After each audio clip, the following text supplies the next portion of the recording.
Hello दोस्तों, कैसे हैं आप लोग। आज की कहानी है कामयाबी।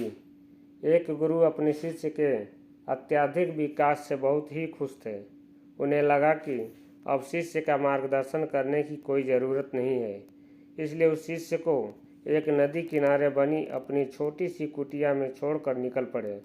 रोज़ाना सुबह स्नान के बाद शिष्य शेर की खाल से बने अपने कपड़े को सुखाने के लिए टांग देता था। यही एकमात्र वस्तु थी जो उसके पास थी। एक दिन चूहों ने उस शेर की खाल को कुतर डाला। यह देखकर शिष्य बहुत ही उदास हो गया। वस्त्र न होने के कारण वह दूसरे वस्त्र मांगने गांव वालों के पास पहुंचा। अगले ही दिन चूहों ने दूसरे वस्तु में भी छेद कर डाला। चूहे से परेशान होकर उसने एक बिल्ली भी पाल लिया। अब उसे समस्या चूहों से तो नहीं थी, लेकिन बिल्ली उसके लिए परेशानी का सबब बन गई। उसे अपने खाने के साथ साथ बिल्ली के लिए दूध का इंतजाम करना पड़ता था। एक दिन उसे लगा कि मैं कब तक गांव वालों से मांगता रहूंगा, क्यों ना मैं खुद ही एक गाय रख लूं। जब उसे गाय मिल गया तो फिर उसके लिए चारा मांगने की ज़रूरत पड़ी।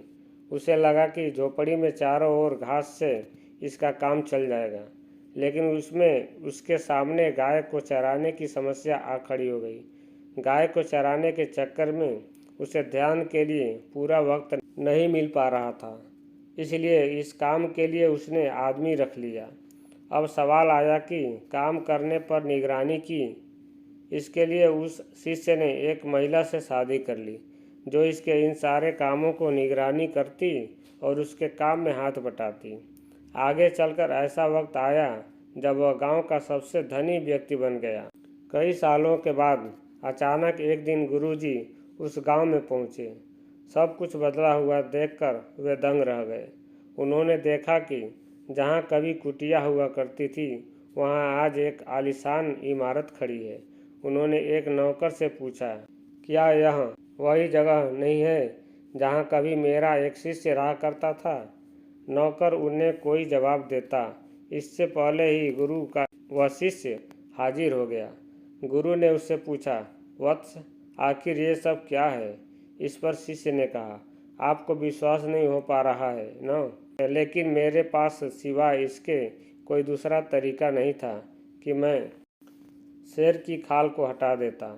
इस कहानी से हमें यह सीख मिलता है कि छोटी ज़रूरत या बदलाव के आधार पर बड़े परिणाम मिलते हैं। तो दोस्तों, इस कहानी से अगर आपको सीख मिली हो तो वीडियो को लाइक करें और चैनल को सब्सक्राइब अवश्य करें।